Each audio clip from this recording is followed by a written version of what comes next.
Sarah Goldberg, and I am here with Talia Auger as our videographer, and we are interviewing Cathy Nelson today, which is November 11th, 2015, and we are at her home in High Spire, Pennsylvania. Yes. So basically what we're going to do is just record a oral history interview for the LGBT Center's History Project. Okay. So do you consent to be interviewed today? Yes, I do. Wonderful. Okay, so we're just going to start off with some basic biographical questions. So can you tell me a little bit about when and where you were born and what your childhood was like? Oh, short question. Okay. I'm from Staten Island, New York. I was originally from Brooklyn, moved to Staten Island when I was 2. Stayed there till I was 27. I went to college upstate New York in Plattsburgh, and then came back home for 4 years, and then I moved to New Jersey in 1989, and then I moved to Pennsylvania also in 1989. Okay. And I've been here ever since. Wonderful. So you grew up in, I guess, Staten Island, the New York area then. So what was that like? What was your family like? I was raised by an Italian mother and a Swedish father who were fairly strict. Actually, my mother's very strict. My father deferred everything to her. And grew up in a close family. I had a brother, but we were very close to great aunts and uncles and grandparents and relatives that were still living in Brooklyn. So we'd go back to Brooklyn every week for, Sunday dinners and things like that. Lots of cousins. I don't know, we grew up in a new neighborhood. When we moved to Staten Island, the Verrazano Bridge had just been built. And so my father convinced my mother to go to Staten Island because now there was a way back to Brooklyn that didn't involve having to go through Manhattan and the Staten Island Ferry. And so she consented, and it was a really nice childhood. It was all new houses, so it was all young families, and hung out with a large group of friends, and then just had a lot of fun doing things. So what were your interests like when you were a child? Oh, I was always interested in music. So I played violin from the 3rd grade on. So I would always be like an orchestra and plays, and so theater and music was always of interest to me. So. Okay, and so what was school like for you?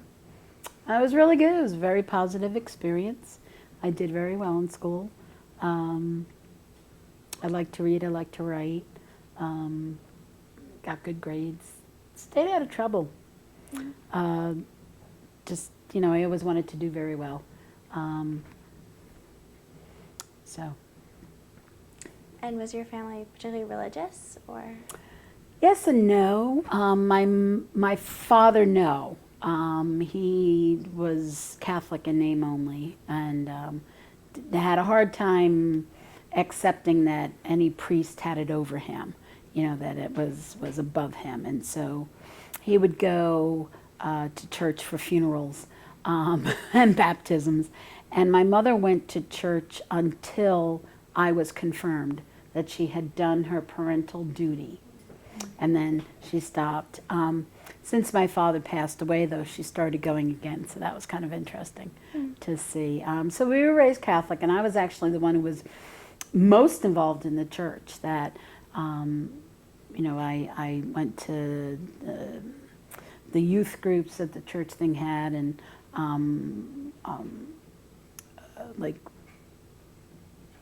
because I grew up in the 70s, and then the Catholic Church was changing. And so some of the groups that evolved out of that change, I was very interested in. And, so went away on weekends, and my mother's just like, where'd you get it from? It's like, but I didn't find myself being a Catholic like my great aunts and my grandparents were, with rosary beads and, like old time Catholic things. It was definitely the new ushering in of, like I played guitar at folk mass for years, and was very involved that way. Okay, that's very cool. So are you still involved? No, not at all. No. Catholic Church and I have a little difference of opinion Yeah. on just more than one topic. I feel that. Do you want to talk about that a little bit? Yeah, well, it started, the group that I was involved in was called Teens Encounter Christ, and it was a very intensive kind of a weekend retreat kind of a thing where it was the experience of Easter, dying to yourself, rising and going forth and spreading the word.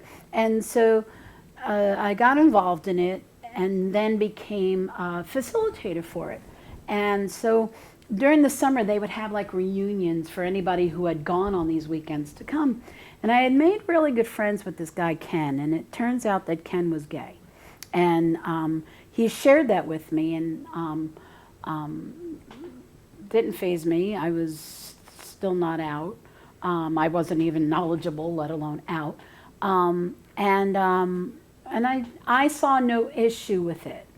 And so during the weekend, he went to confession, and this priest who had been like a buddy to us all just blew him out of the room. It was just, you're gonna go to hell, and it's a sin, and I mean, just like, you know, here this priest had been part of this new movement, and, you know, love and acceptance, and that's, you know, how we're experiencing these weekends, and you are just attacking this poor kid.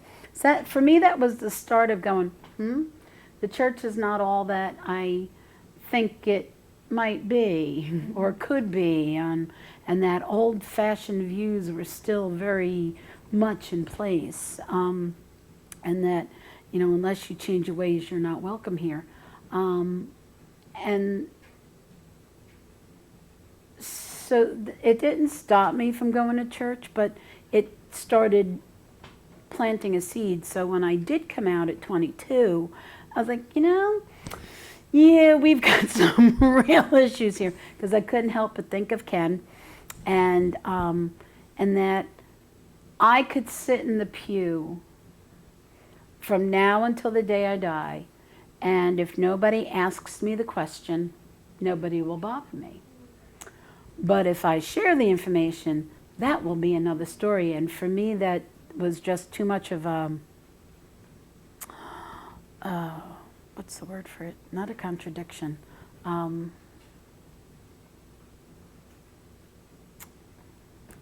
don't know what the word is, but sins of omission, basically. Like, I know if you knew, I would not be so welcome here. And so I chose not to go to church.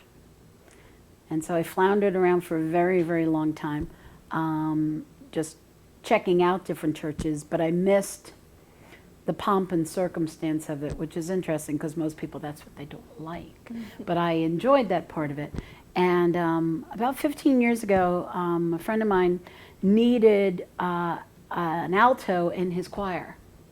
And so that began a very long-term gig as a paid soloist who sang in the church choir instead of doing solos in a Lutheran church, which worked out very well. I found myself to be a very good Lutheran, much more accepting. And that literally just ended this past summer. Okay. Yeah, so, you know, there were people in the church who said, so when are you going to join the church? It's like, no, I'm not. And somebody had asked me if my mother was still alive. And I said, well, yeah, why? And they said, you won't convert until she's gone. I'm like, it was a very interesting statement. And they said, well, you know, why won't you, if you enjoy being a Lutheran, why won't you convert? I'm like, I don't know. And what they said somewhat made sense, that there was some parental connection to, I don't know, because even at the time my mother wasn't a practicing Catholic, so I don't know. So. Okay. So I guess going back to sort of your coming out at 22, do you want to talk about that a little bit? Sure. No.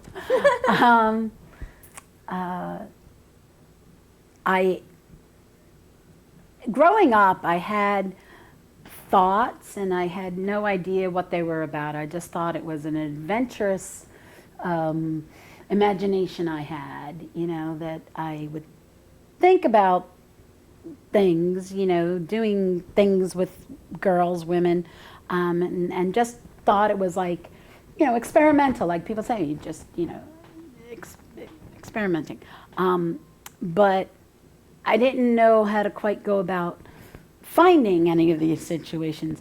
And I remember a conversation with friends of mine that I grew up with, and as we're older, you start talking about, well, what's the wildest thing you would do, And so everyone's kind of sharing the wild thing they would do, and I said, another woman, and everybody was just aghast, like, oh! And so I quickly learned to never say that out loud again, because now this was like in the mid-'80s, so I was like, just, we won't, no, I was just kidding, just, fooling, no, this, and then whatever somebody else had said, I said, yeah, that's exactly, I agree, that's what I would do too. And so I had decided that I had no idea how to find it, but if it found me, then I would decide then. So years go by, and I am dating guys exclusively. It just never occurs to me to date a woman. It's like that would be going to find it. And it just never even occurred to me to do that. So I was actually engaged to a guy, and the engagement broke up not because of me, because of his behavior. And so when I was in college, and so when you don't know what to do, you come back home. So that's how I ended up back home after college. And that summer, I worked in a day camp, and they were mostly teenagers that were counselors. And then there was me, I was 22, and then there was Judy, and she was 26, 27. So the two of us kind of just got drawn together because of our ages. And so we spent the summer, just kind of combining our groups and doing whatever. And she would give me these cards and, like, so glad to be friends with you, and it's so nice, and it's so sweet, and it's like, okay, it just didn't occur to me that nothing, I don't know what kind of innocence I was in, but apparently I was. And so she had Raynaud's disease, and so her fingertips would get very cold. So we drove vans with these kids wherever we were going, and when we would park, she would come over and talk to me in my van and, say how cold her hands were, and I would massage them. So it just became a thing. It didn't occur to me that this was, anything weird. And so the last day of summer camp, she comes over, that night, she comes over, and we're sitting on the couch, and we're talking, and I'm massaging her hands, and I find that I'm now really massaging her hands. And I freak myself out. And I just jump to the other end of the couch, like, oh my God, I'm so sorry. And I fling her hands back to her, and I jump. And she's like, what are you sorry for? And I was like, well, I didn't mean to, I don't want you to think. And she's like, think what? And I said, well, I don't want you to think that I'm, that way. And she goes, why not? I am. Well, I just about died. Like, excuse me? You are what? Hello? And so that began a conversation, and in my mind I'm going, well, okay, apparently it found you. So, and then the words crossed my mind, put up or shut up. I didn't say that out loud though. And, one thing leads to another. And all I could say in my own mind is that it felt like I had just come home. It was just all the pieces, all the questions I had ever had from growing up, about the thoughts I would have or the ideas or things you learn not to share. Like all of a sudden, all the pieces just fell in place. It's like, oh my God. And so, of course, for the next 4 years, I thought I was bi. And because it's like, wait a minute, how do you rectify, dating these guys and being engaged and, ready to be married and have children and do all this stuff and with this? And it's like, and there was no one to talk to back then and go, hey, I've got this, I don't know what to do about this. And so you just form your own ideas in your own mind. It's like, well, apparently I'm bisexual. So, okay. And so I was in a 4.5-year relationship with her, and it was very closeted because you didn't know another gay couple, gay person, anybody, and we didn't go out anywhere. So it was very closed and very closeted, and none of my friends knew, or at least I didn't tell them. And my family didn't know. I didn't tell them. I mean, people figured it out after a while, but like my mother for a long time was going, so when are you gonna, start dating again? It's like, well, my engagement broke up. That's really hard. I used that for a very long time. The pain was terrible, and just not ready to get back in there again. And so when that relationship ended, I was devastated because there was no one to talk to. That people just thought it was two friends or they treated it like we were just two friends who stopped talking to each other. And there was nowhere to go. So I took a job in New Jersey. I didn't want to be in New York City anymore, in Brooklyn working. And so I found a job in New Jersey, and I commuted from Staten Island to New Jersey until I found a place to live in New Jersey, like halfway through the year. And then by moving there, I met someone who lived here. Yeah, and that's how I moved here.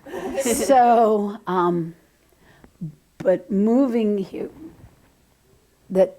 I moved to New Jersey, and the woman I lived with was a lesbian, but we were just friends. That she needed financial assistance, and I needed a place to live. And she lived like 10 minutes from my school, so it was perfect. And we became really good friends. And it turns out that she had gotten divorced, and her husband took the house in Camp Hill, and she took the house in New Jersey. But her partner was still back in Camp Hill. So this one weekend, she goes, well, I'm going to go back. I'm going to go to Pennsylvania. Why don't you come with me? I'm like, sure. So I did, and we went to a bar, and I had never been in a woman's bar ever. And I walked in like, oh my God. And I actually said out loud to her, oh my God, it's all women in here. And she's like, yeah. And I was like, it freaked me out because it was just so overwhelming. So I hung out at the table with them for a while, but then I went and played pinball in the corner. And that's where I stayed because it was just so overwhelming. It's like, I think about it now and go, really? What was so over? But it is. It's just like this like seismic shift.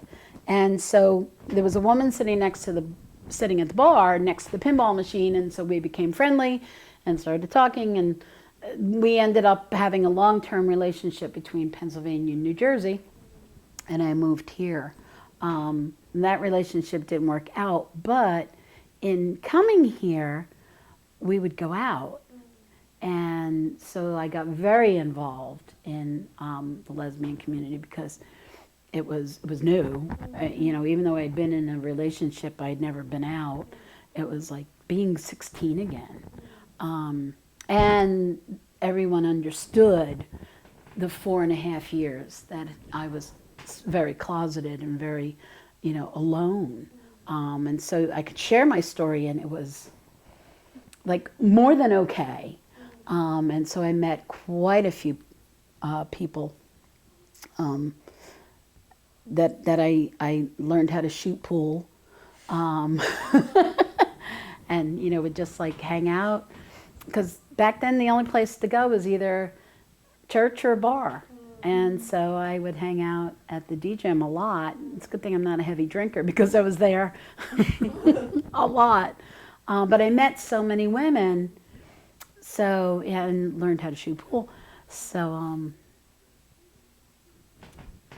So that's about that. Okay. So can you tell us a little bit more about what was the lesbian community like in Pennsylvania? Was this the 80s or? It was it was the early 90s, because Okay. I moved here September of '89. Okay. So that was the early 90s. It was a pretty good community. I mean, you had to know where to look for it. But it was, I enjoyed the community so much I stayed. That, you know, I made a lot of friends. I think probably a year or two after I moved here, I'm part of the Central Pennsylvania Women's Chorus and have been almost since the beginning. So I think a year after its inception, I finally got up the nerve to join. Yeah, because there used to be a thing called the Lavender Letter, and it was by lesbians, for lesbians, about lesbians. So it was just like a 4-page newsletter that came out every month telling you what events were happening, and all women centered. It was just amazing. Lorraine Kajawa had started it. And then Jody Evans had it, and then Judy Chambers had it, and then, you know, with the internet, it became unnecessary. And so, you know, you'd all know where to meet up. You know, who was coming to town for a concert. That was like our internet. It was just amazing. And so you'd go and see Holly Near, or you'd go and see, Suzanne Westenhofer, and there'd be lesbians. As far as the eye could see. And, or, you know, lesbian weekends, you know, like Sister Space, things like that. And, you know, like, where are these people every other day? And so and that's how, and I'd see that the women's chorus rehearsed on Mondays. And I saw that for almost a year. It's like, all right, we'll go. You should go. Go see what it's about. And I've stayed. I've been a part now for 20 years at least. I think the chorus just celebrated its 21st year, so yeah. Wow. So I made some really good friends and good connections, and you know, life moves on, and you know, the community's gotten bigger, and you know, things have. I mean, this center did not even exist, so it's been very fascinating to watch the community grow, because when I first moved here, there was a hotline, and I had volunteered for that, got trained for it.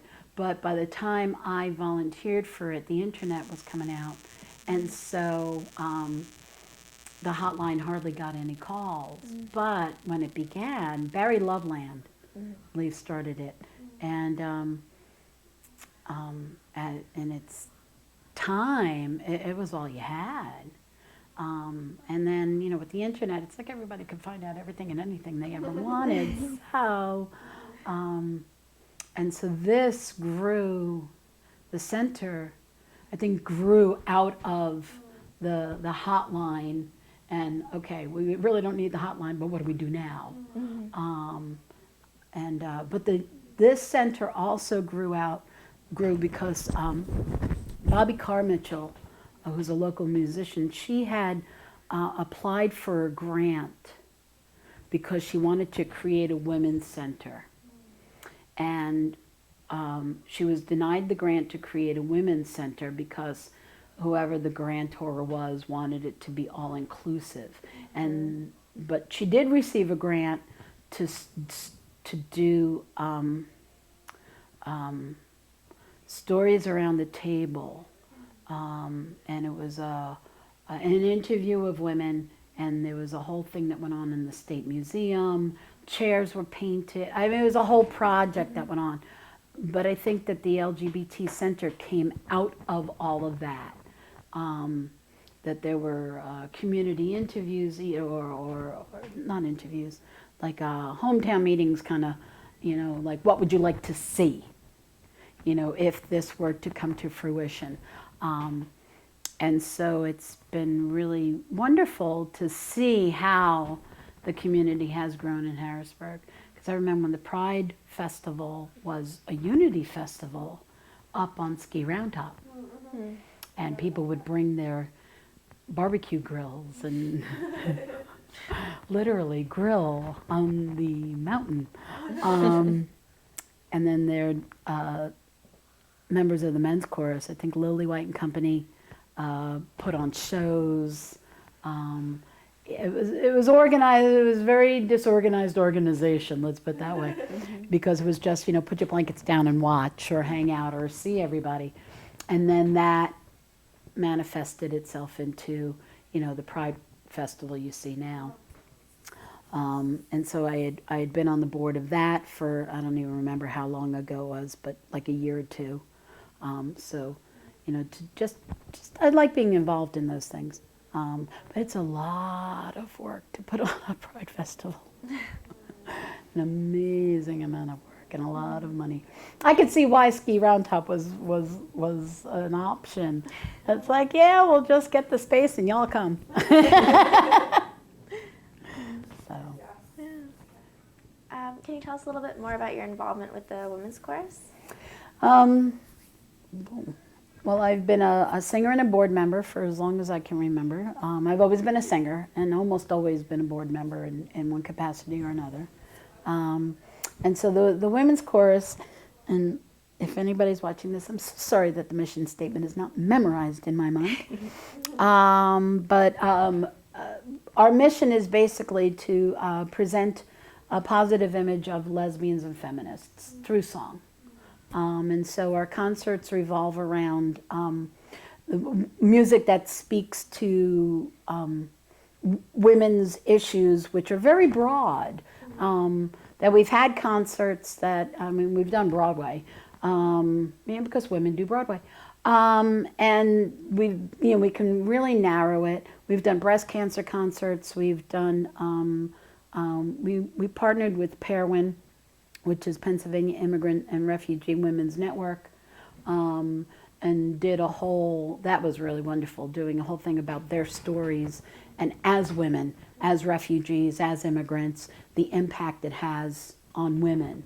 And so the songs reflected that. We did a spirituality concert because a church we rehearsed at, once they found out we were lesbians, no. There was an article about us in the paper, and the congregation went to the pastor and said, "What are you going to do about them? They rehearse in our church." And what he did about it was he preached tolerance that Sunday. However, the council was not happy with that and called us in and or called the president in. What they actually ended up doing was raising our rental rate to like 4 or 5 times what we were paying. Oh, wow. And so the president asked for a meeting, and during that conversation he had said that here at this church we like to lead disciples to Christ. And your point is? Yeah. How is that? Are we not lead worthy? Yeah. Or what are you saying here? And so out of that, because 2 weeks before a concert, we got booted out of our rehearsal space, which that's like really not nice, because like you gotta go find a piano. So our director was just so offended, and so the spirituality concert came out of that one, where all the singers were interviewed individually, and we were asked 4 basic questions: your religion during your childhood, your religion older, your religion experience as an adult, and where are you now? And from that, she pulled out quotes of everybody's experiences, and then the music was chosen to reflect those 4 questions, like religious music of childhood, religious music of, you know, and then getting your own mind, and then, you know, what do we experience now, which encompassed like everything. And then in voiceovers were our own quotes in between pieces coming back at us, you know, that reflected the music that was about to be sung. And we all painted our own stoles, you know, and it was, the individuality was amazing. And that was one of the most empowering experiences we ever had, because, you know, it validated us, as humans. It validated us as women. It validated us as lesbians and as feminists. 'Cause not everybody in the chorus is a lesbian. And it was just, that no one was going to be allowed to decide who we were, and whether we were lead worthy. That's your Christ, I really keep me away. We taught, and that was over 10 years ago. And so I think maybe 10, 9, I don't know, give or take. And that was extremely powerful. And so since then we've gone through different directors. I think I'm not able to sing in this concert, but it's happening on the 21st, and it's about love, fall in love.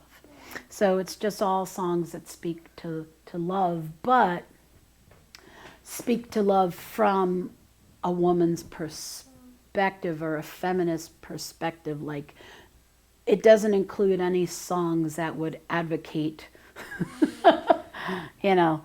like funky relationships, or, because some songs do. Stand by your man, just, no matter what he does to you, you stay there, honey. So that'll be interesting. Wow, sounds really incredible. So are you involved in any other organizations around here? Or No, not at this time. Okay. Or involved in politics at all, or any political issues that are particularly important to you? Not that I get involved in.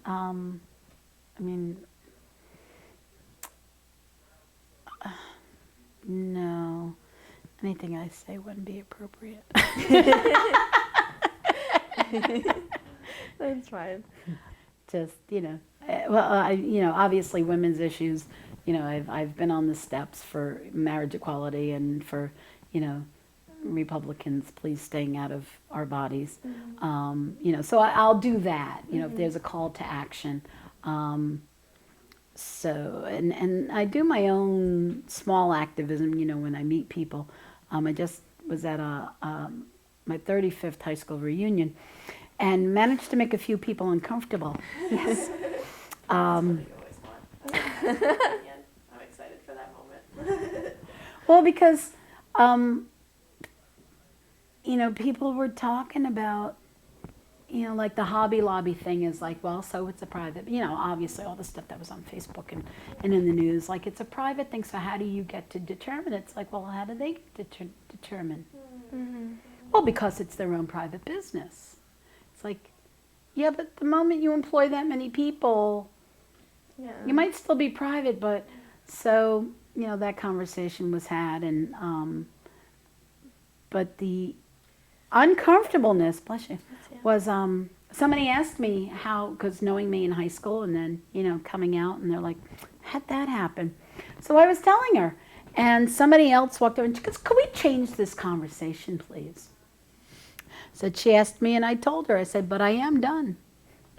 So, yeah, it was kind of amazing. So it's, do my own little activism, wherever I find it. Yeah. That, I'm not sure. And that's kind of the mission of the chorus. Not sure what all you think we are. It's like, but we are just like everybody else. It's not, normal doesn't even apply. It's not even a term. It's that should be put to any human. And so, if you're going to decide that by my sexuality I'm X, Y, and Z, it's like, okay, well, I've decided by that you're a moron. I mean, and are you really? Is your IQ really a 40? And so, that the people just, they go, oh, no, I don't like queers, but you're okay. Like, you don't hear yourself, do you?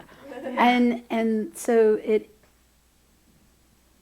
I really like how the world is starting to change and shift and accept. But I've realized that there's complacency on some level that, well, we've gotten there. It's like, no, I could get married tomorrow and fired the next day. And well, what do you mean? It's like, well, because, the federal government said everybody can get married, but, you could still get fired for being gay. No, yes. So, people just really aren't, we've come a long way, but the populace still is not well educated about the issues. They're more accepting, but they're still not knowledgeable. They weren't knowledgeable when they weren't accepting.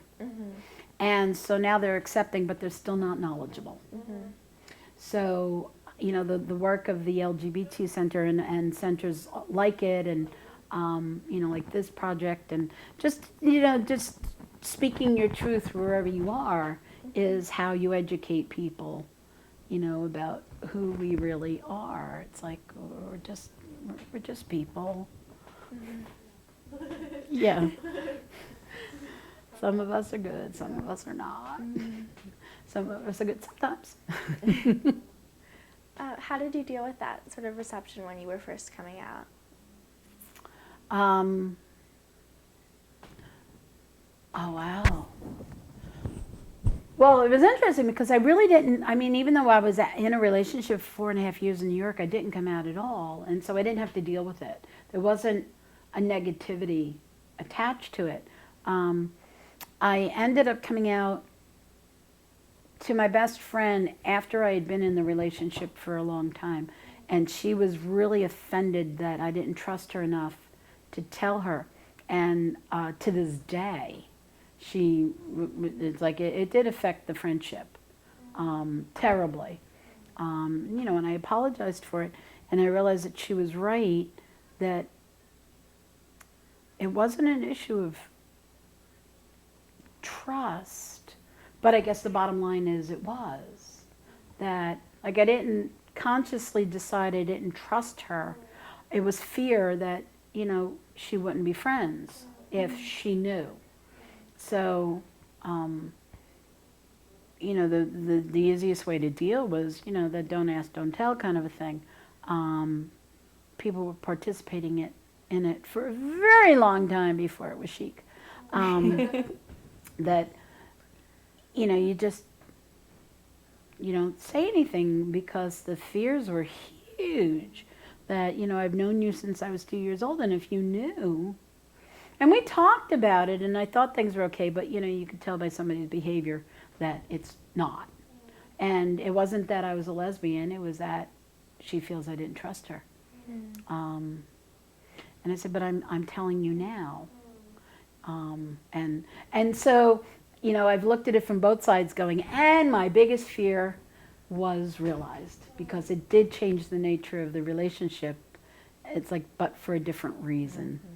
And it's like, okay. So it was like the chicken and the egg, which one came first. And, so I've had to live with that. My parents had tacit approval. I never said anything, but they always accepted my partners. And I've been with my partner now for 22 years. And so my mom will say, that's it, you're out of the will, shoes is in. And like, okay. My father passed away in 2000, but I know that he accepted her.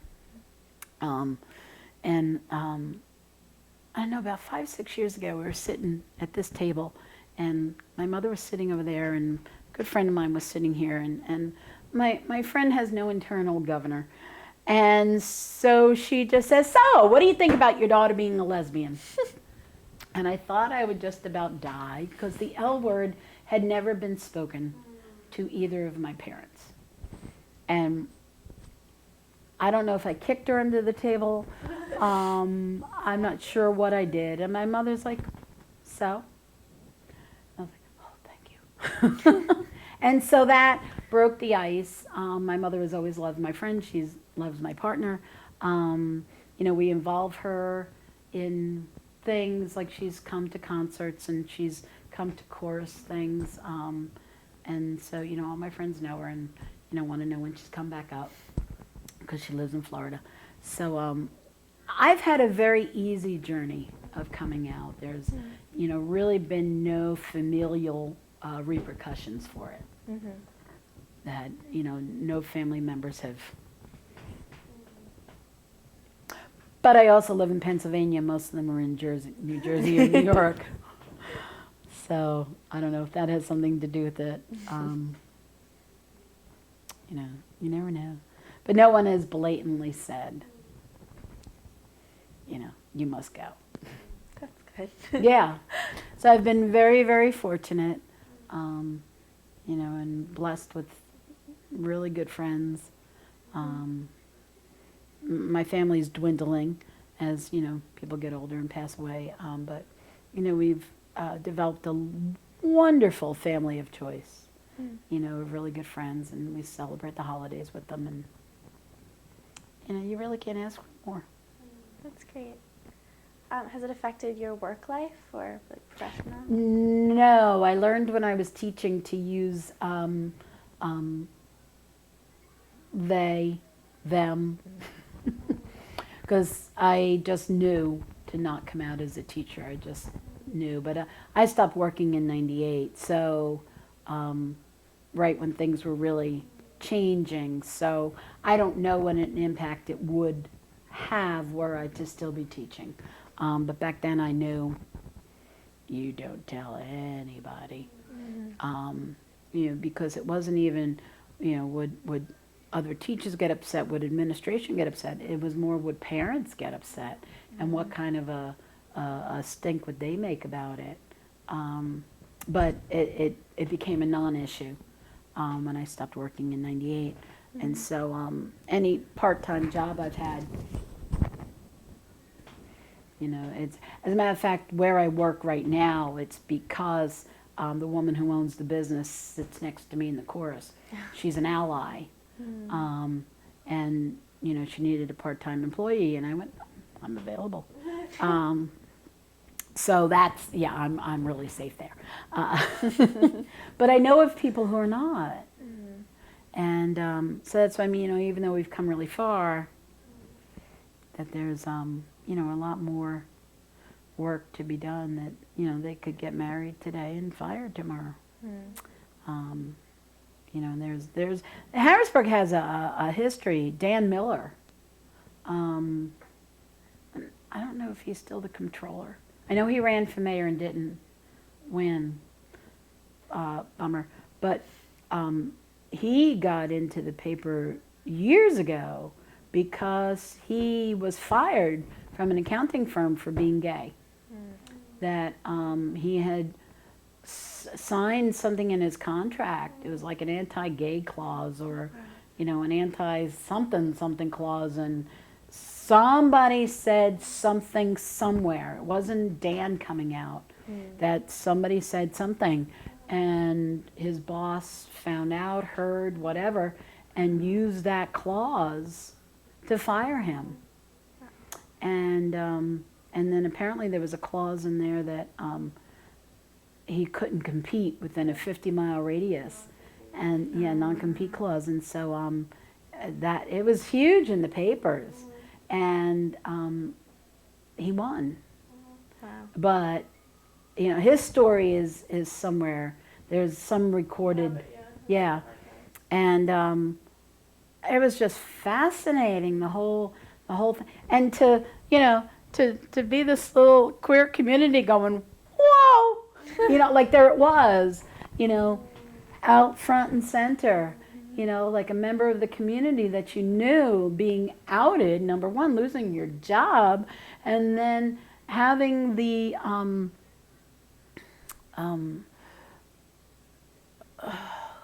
want to use a correct word, the fortitude to fight for his own rights.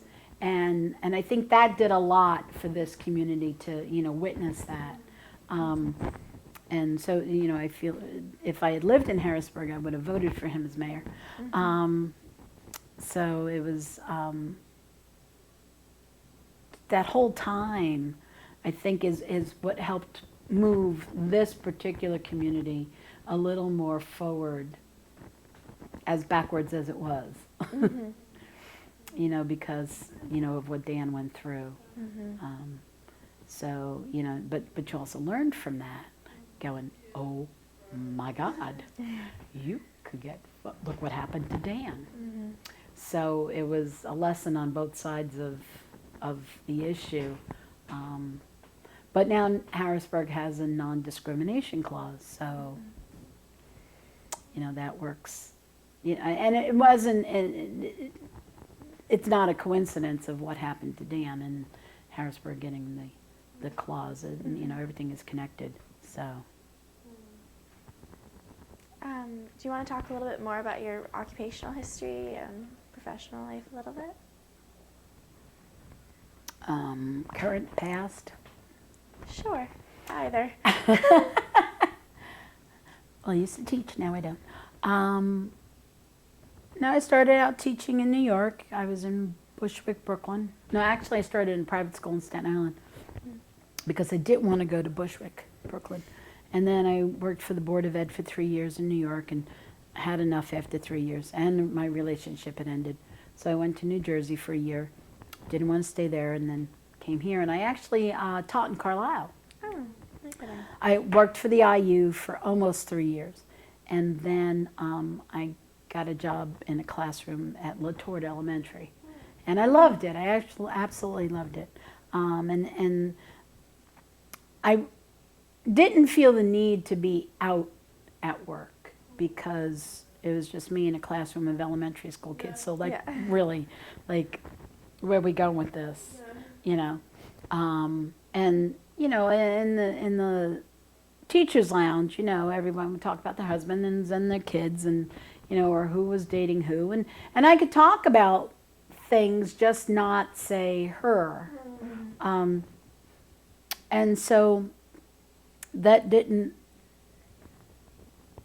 bother me so much. It's like it bothered me on some level, but not enough to, you know, be determined about it. Because, you know, talking to teachers in the lounge was not my job. So, you know, and then being out in an elementary classroom is just like, why? Like I said, where are you going with this? Because I stopped working from an injury, there was a very long span in between teaching and then doing part-time work.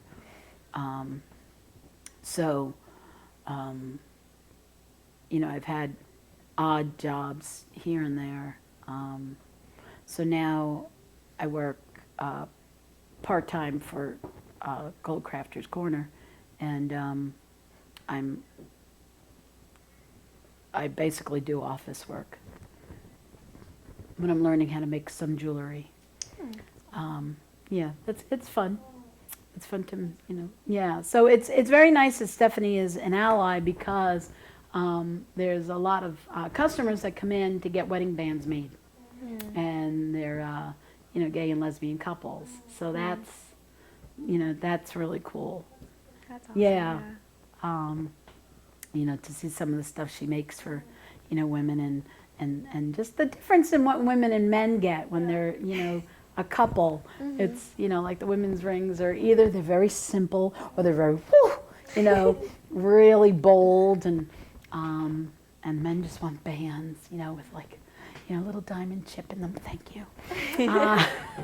Yeah, very, very subtle, very sedate. Yeah, so that's kind of interesting. Or, you know, women in the community having jewelry made for them, because Stephanie does custom work. So it's nice to not have to, you know, that she is an ally, to just, you know, it is what it is. It's like, you know, the way she talks about her boyfriend is the way I talk about, you know, my partner. So there's no barrier. There's no, it's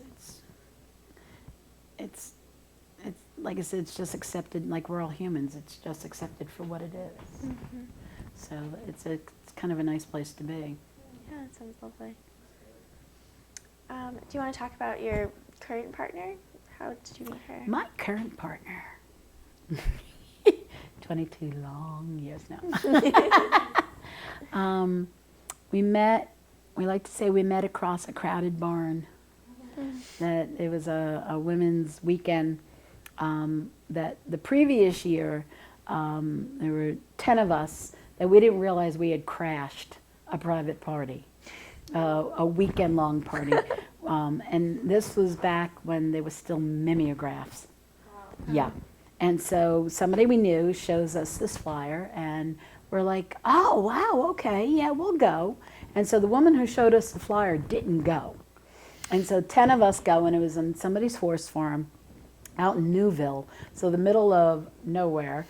And bring your tent and $25 and a dish to share, and just have a weekend on a horse farm, not riding horses or anything, just hanging out with a bunch of women and playing games and going on hay rides. Okay, sounds good. So we all go, and we're setting up our tents, and this woman comes out of the house, and she's like, excuse me, who are you, and how'd you get here? And so thank God one of us brought the flyer, and we're like, here, where'd you get this? And we told her, and she's like, oh my God. And so the woman who had shared the flyer with us was just notorious for doing things like that, like, you know, like inviting strangers to a private party. And so she went back in the house, and we're all standing there like, okay, what do we do? Like, the tents are up. So we waited, and they come out about a half an hour later going, you can stay. And we're like, well, thank you. Because we were getting dirty looks, like, what are you doing here? Like, we had really interloped. And you can stay, and, you know, oh, thank you. So we did. We had a lovely time. We really had a fun weekend. Everybody got over the fact that, you know, the Harrisburg contingency had landed in their party. And we were invited back the following year. And relationships, yeah, it was great. And so the following year, relationships had changed drastically within our group. And I was one whose relationship had changed drastically. And so I said, is anybody going? And they're like, no. I was like, screw yous all, I'm going by myself. So I did. It's like, brought my little dome tent, and I was determined to have fun. And that's where I met Shoes. That I was sitting at a table playing cards with somebody, and saw her come into this horse barn, literally. And I went, oh, she's with someone. So went back to playing cards. So later on, I saw her again, and I sat down, you know, just started talking, and, you know, we're just having a good time talking. And so she goes, so where's your partner? And I was like, I don't have one. Well, who were you sitting next to when I came in? I was like, so you noticed me too. And I said, I have no idea. It was just somebody who we were playing cards. I have no idea. And so I said, well, where's your partner? And she goes, I don't have one. And I said, well, who were you with when you came in? She goes, oh, that's my friend, but we're just friends. You know, she just came to hang out. And we're like, oh. And that was it. 2 weeks later, I went and visited her at her house, and we've been together since. Wow. I know. It's like, wow. So, and then it turns out that the following year, the couple who owned the horse farm broke up. And so they called it a Woodstock weekend, and it was never held again. And I didn't meet Shoes the year before, because I think the weekends had been held for like 5 or 6 years, okay? And all the previous years, Shoes' house sat for this woman. The year I met her, Sandy's vacation was the following week. She had moved her vacation, and so Shoes was, that's why it's 2 weeks later, I went to visit her at her house, because she was house sitting for those next 2 weeks. She would have been house sitting. Oh, wow. I know. So that weekend was because she was living in Reading, and I was living in Enola. So our paths would... That's so lucky. I know. It was like, oh my God, like this was it. Here's your window. I know. And so people, oh, you were going to meet, you know, was destined for, apparently it was. And so you think, oh, you know, our paths never would have crossed. Well, who would have thought Enola and, you know, Reading. Yeah, so, and we've been together ever since. Wow, it's so cool. Yeah. I was gonna ask, do you know the address of the farmhouse that you're at, the horse farm? I just part of my internship is documenting like LGBT historic sites. Uh-huh. So like the National Parks Department might give a grant for us to like have LGBTQ historic sites like documented on their national register. Oh my gosh. So I've been working on that. So if you knew where the location of the barn, Oh my it gosh. could potentially be documented if you wanted to share that. Oh, that would be really cool. I don't know who owns it now, but that'd still be cool. Well, I can find out. She might know the address because she was friends with the women as opposed to me just being an interloper. Paid off though. Yeah. Now And- I really feel empowered to crash parties. There you go. And you should. Go, Sue invited me. Hey, yeah.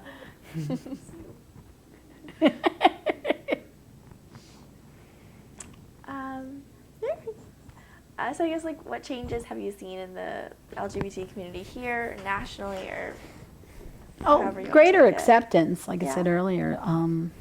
Definitely. And it's, I mean, we went through the phase in the 90s when it was chic to be lesbian, you know, like the L word and, or you know, and then like 2000s, it was chic. It's like, okay, whatever. I don't know anybody that is like that, but okay. But out of that, you know, came greater acceptance too, that, you know, we could look at things and go, oh yeah, they just think it's chic. It's like, yes, but that's how you move forward. That, you know, it becomes part of the collective consciousness as an okay thing and an even desirable thing. That I don't think it's better, worse. It's, people want to make it black or white, you know, it's right, it's wrong, it's you know, a choice, it's birth, it's this, it's that. It's like, it is what it is. You know, you know, that sounds trite, but in that, however the majority that has the power over the minority gets it into their head that being the minority is not a bad thing, whatever it is that you think is so horrible and terrible, however you get it into your head, I really don't care. As long as you get it into your head and you stop abusing the minority, that's, you know, just stop. Nobody wants you to do anything special, but they certainly don't want you to, you know, do things that are not special on purpose. You know, that granting marriage rights for all. Yes, thank you so much. I don't want a special right. I just want the right that everybody else has. That I could marry a man tomorrow that I met 2 minutes before I married him. And that would be okay, because I married a man. It's like, how's that okay? You know, my thought had always been that if you want to protect the sanctity of marriage, make divorce illegal. And there you have it. You will protect the sanctity of marriage because there won't be divorces. And I didn't see any church, any representative, any lawmaker, any judge, anybody, anywhere coming up with that bright idea to put forth to our government. And it's like, so, you know, I didn't hear any church leaders going, oh, we really should frown upon that, you know. And it's like, so you don't want to protect the sanctity of marriage, you just want to step on my head. It's just a nice little phrase.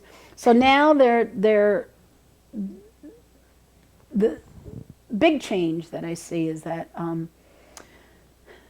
the groups that can be transgressed upon, they're winnowing them down. And so now the transgressee of the day is transgender, because that has always been a community where most people don't quite know what to do, how to feel, what to think, because you can't quite understand it. And so in some ways it's still okay, even within, I know that the transgender community has aligned itself with the gay community, because where else were you going? And the gay community is going, we don't want you either. But that has changed at least quite a bit within our own communities. But it's still acceptable for the government to attack. So it'd be interesting to see where that goes, because culturally we go, Caitlin! And then politically we go, no, we shall not pass that law allowing everybody to have the rights, because we don't want that man in our bathroom. It's like, you're kidding, right? Mm-hmm. Like, that's what you focused on in all of this? This is what you got out of there? That a man, either dressed or actually a woman, that if the surgery is complete, would like to use the bathroom of their choice, that their intention is really to attack a little girl. Like, that's what you got out of this? Like, really, she would just like to piddle in peace, is really, because, and I've used men's rooms. You go into a crowded bar and the ladies' room is, okay? And the men's room has no one, especially if you go to an event with women, okay? And there stands the men's room with, a couple of stalls, and nobody's using it. And I've come out and there have been men standing there. And no one has attacked me for using that restroom, okay? I also know that if I were transgender and looked at it, those same guys who are okay with me as a woman using the restroom would have attacked me, because they would not have given the same courtesy as identifying me as a woman then. And, nope, you're a guy in a dress. I must beat you up now. And it's like, really? Like they don't realize that a transgender woman is, or either sex, transgender man, transgender woman, is it's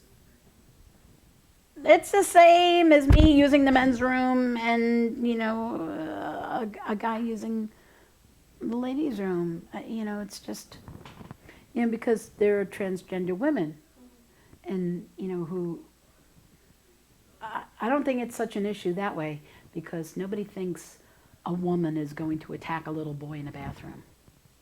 Anybody who identifies, a female who identifies as male, is going to attack little boys in the bathroom. That's never an issue. But, these, somebody using the women's room, you're going to attack little girls. Like, how many little girls are really in the bathrooms? It's just, that's where there's still a lot of work to be done to just really get down to the fear. Mm-hmm. And what is it that you're afraid of? Like, you're imagining all these hideous and horrible things that could possibly happen, from community members, however they identify. And it's like, how do you think this stuff up at night? Really? Because, there are people I've been afraid of, and it's never been of anybody transgender or anybody in my community. I've been afraid of big men who look like they could hurt me. And so I cross the street. Or I lock my windows, when I've been in sections of New York where I don't want to be. I lock my car doors. I don't try to kill them. I don't, hurl insults at them. It's like, and you really frighten me. and yet I don't attack you. So, you know, I think, okay, so you say that you fear this, but you're not acting like you're afraid. You're acting very emboldened. And I don't think that we as a culture, as a community, as a nation have gotten down to what that really is. I think it's just somebody's got to discriminate against somebody. That there's, you know, there's got to be something. And this is the last bastion that will, you know, it's still acceptable. You know, you can actually get support for it. You know, doing it. So I think people need to realize that there's still that much work to be done to get to the bottom of what that is, and you know, see if there's ever really going to be equality across the land. You know, it's like people say, well, why can't we just have peace? It's like things you realize when you get older. It's like there will never be true, full peace because war is just too attractive. As humans, it's just too attractive. It just makes too much money. It's just too many things that appeal to our baser senses. And so I think having something to rally against, and I think it's the job of our community to make sure that we're not it. You know, like, okay, humans need to rally against something. We're not it, guys. Different races aren't it, guys. Different religions aren't it. Let's find something else that does not kill, maim, you know, or irreparably emotionally harm, that you can go be against, and it's okay. That you don't have the power to make laws against. Can we do that? You know, like you can do it because it's human nature. But anyway. Yeah.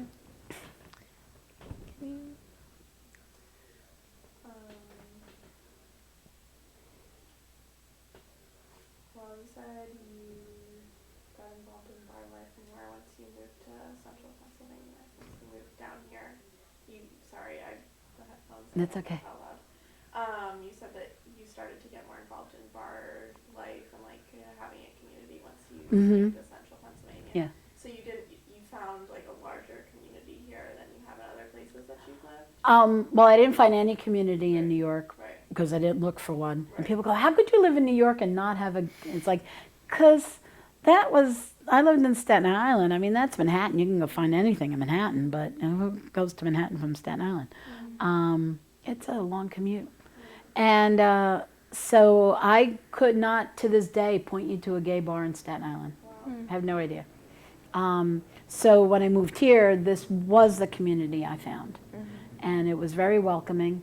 And you know, it was big enough to, you know, be able to do things, and you know, like I didn't just find like two people, you know, and organizations to be a part of. I mean, when I first moved, like I said, I volunteered for the hotline. I joined the women's chorus. I did things on the Pride board. I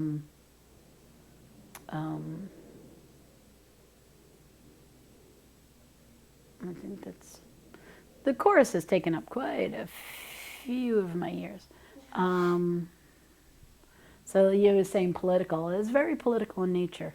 You know, that to be our mission be for lesbians and feminists. And, you know, that is definitely taking a stand. And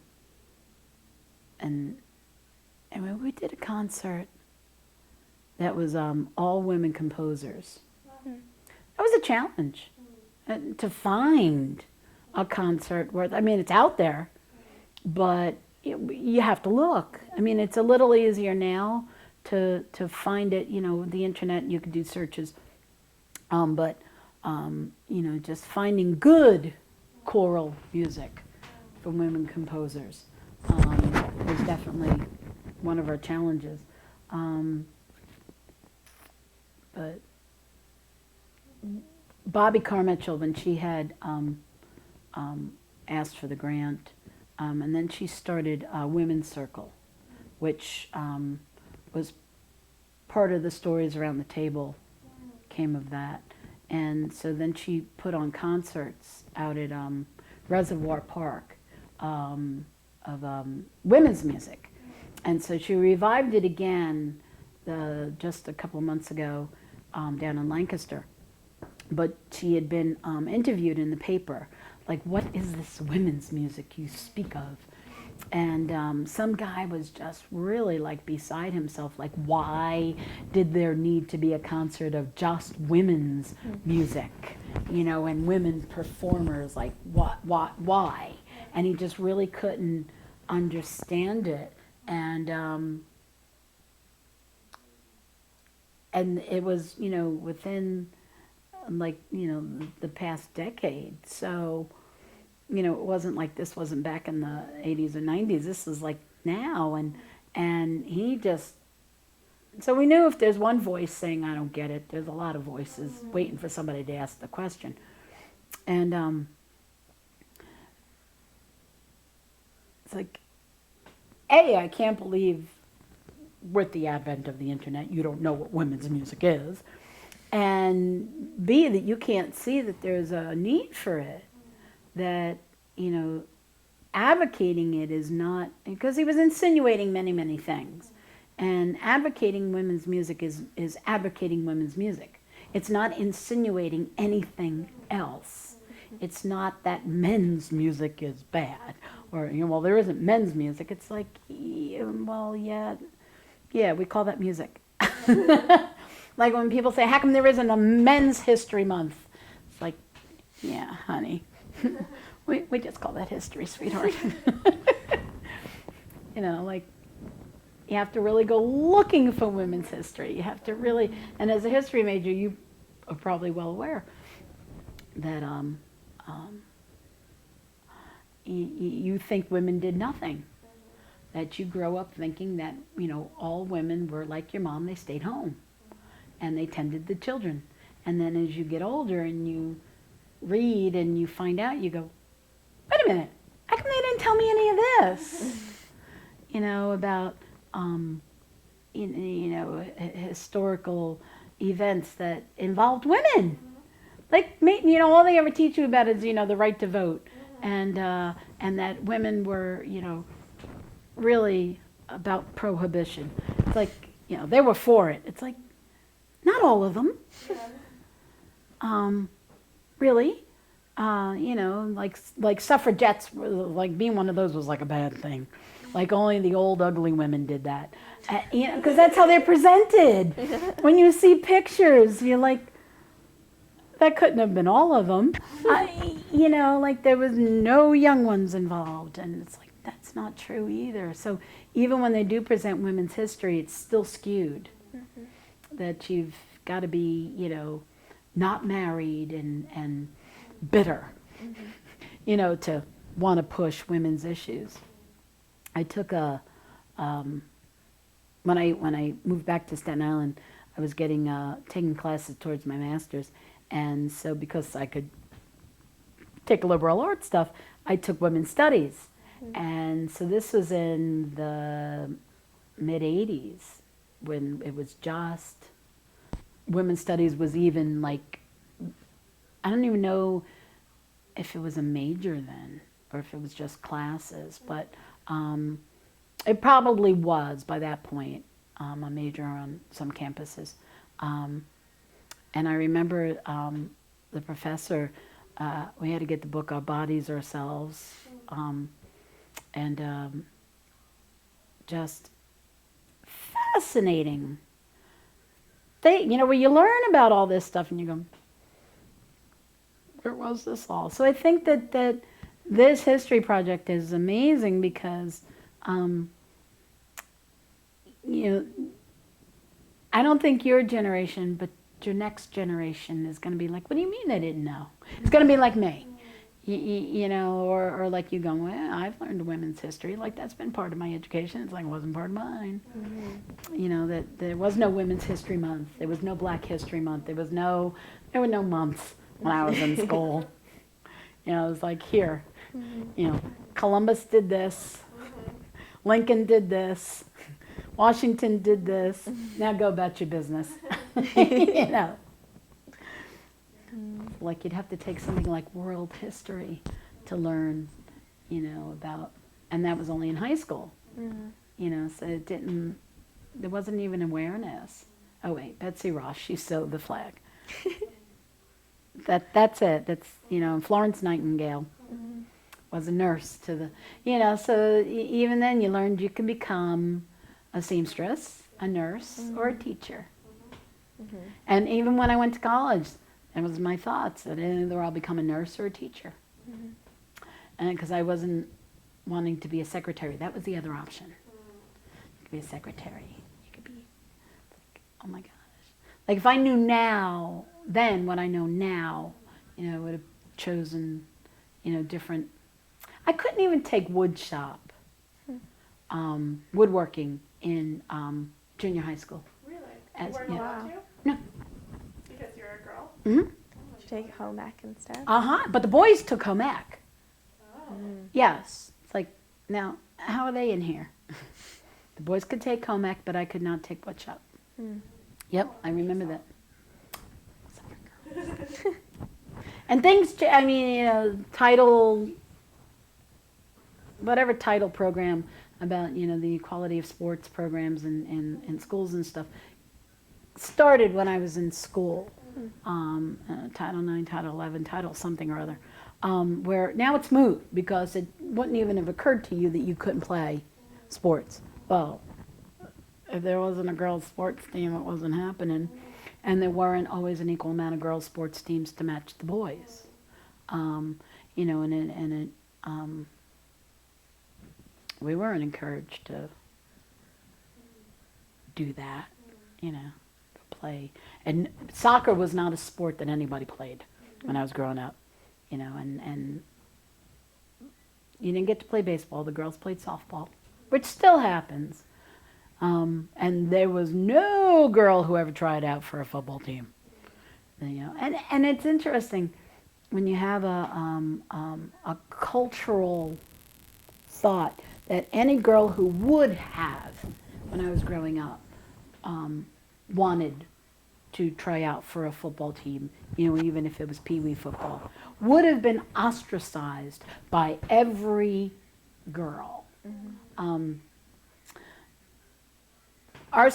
The block I grew up on was a very long block, and then there was a side street, and this square block wasn't completely developed yet. Our houses were brand new, and across the street was new, and these houses were old. And then right in here, there was a plot of land that had not been developed at all, and we referred to it as the sand pit because it was a stand of trees, and then somebody had started excavating, but it didn't go anywhere for a very, very, very long time. We're talking like almost 2 decades. And so the boys were allowed to play in the sand pit. And they would go in there and they would play war, and they would put ropes on trees and swing and do all that. But the girls were not, you don't go to the sand pit. I mean, it's like half a block away from my house, okay? It's not like I had to walk half a mile to get to the sand pit. There it was. But they would rat you out if you were at the sand pit, you know, like my brother would come home and tell my mother, and I would get in trouble. But even more so, my friends would be like, what do you mean you were at the sand pit? You were at the sand pit. Why are you at the sand? And you would be ostracized by your own friends because you went to the sand pit, which kept every girl from the sand pit. We didn't need our parents telling us not to go. We didn't need our brothers ratting us out. We were horrible to each other that way. Instead of just going, I want to go, come with me. I ain't going there. And so it was such a mindset that girls do and boys do that. And, you know, so if anybody had tried to try out for football, can you imagine? You know, no, you try out for cheerleading. That's what you do. And so gender roles is at first it was, you know, for my own brain to go, and then go, wait a minute, that's good. That's a good thing. Think of all the things you would have liked to have done. Remember, you wanted to take wood shop. And so that's one of the best things that's come out of, the past like 3 decades or so of the gender roles are not nearly as defined as they once were. That you can kind of be who you want to be. I mean, there still are, and I'm not sure that that'll ever fully, completely change, but, it is acceptable to, have a boy wearing pink. No boys wearing pink when I grew up. Unless he was playing around. No boys with dolls. It just didn't happen. He'd be a sissy. And get called that, and by his own family. So there's nobody I knew growing up that I'm aware of that is gay. That I'm aware of. Friends from high school, yes. But growing up on my block, and we were a lot of kids. Nope, I'm a liar. One, that's right. I saw her at our 30th reunion, and I'm like, oh my God! And when I did, she was a tomboy. And it's like, and then you lose track of people, and it's like, yes, okay, so there is one. Okay. That's funny. It's funny. So how did you, find exposure to more feminist perspectives and sort of explore that world?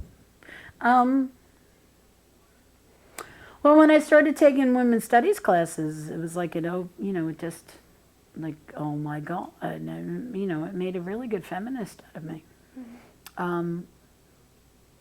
But what made a better feminist out of me was having a head injury. Because for about 6-7 years after my injury, I was very disfluent, where I sounded like a deaf stutterer. And so I was in rehab and speech therapy and cognitive therapy and all this. If I am around fireworks or get frightened or balloons pop and scare me, I can lose my speech again. It's kind of interesting. But so anyway, during that time, knowing I had lost skills, but not having the coping mechanisms or the speech pattern to quite deal with everything, you figure out ways how to get around things and how to advocate for yourself. I'd go to restaurants and start to order, and the waitress would literally look at shoes and go, what does she want? Like I wasn't even there.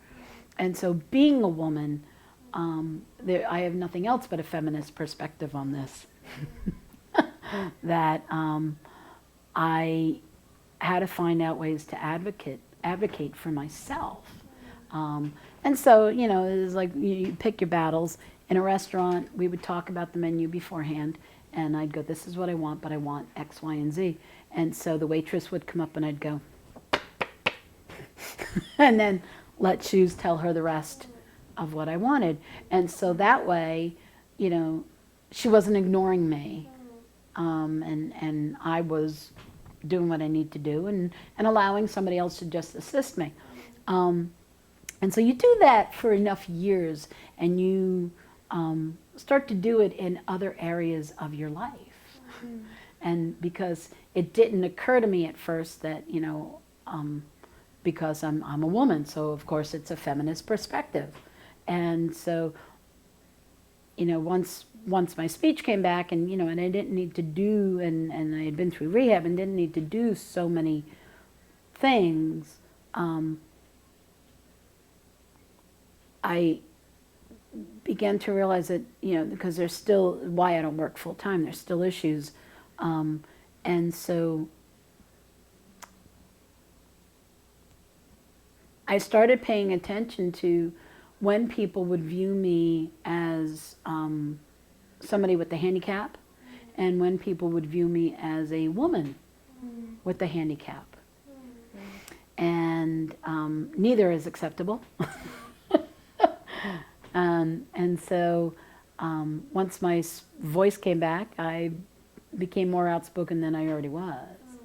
And once I wasn't teaching anymore, there was no reason to be in the closet.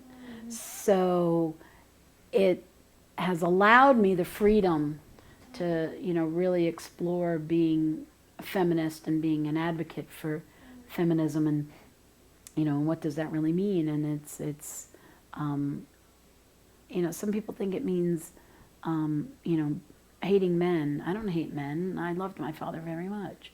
There's a lot of men that I love. I just wouldn't want to be with them. That it's not against men, it's pro women. And I find some interesting reactions when people meet a woman who is very outspoken.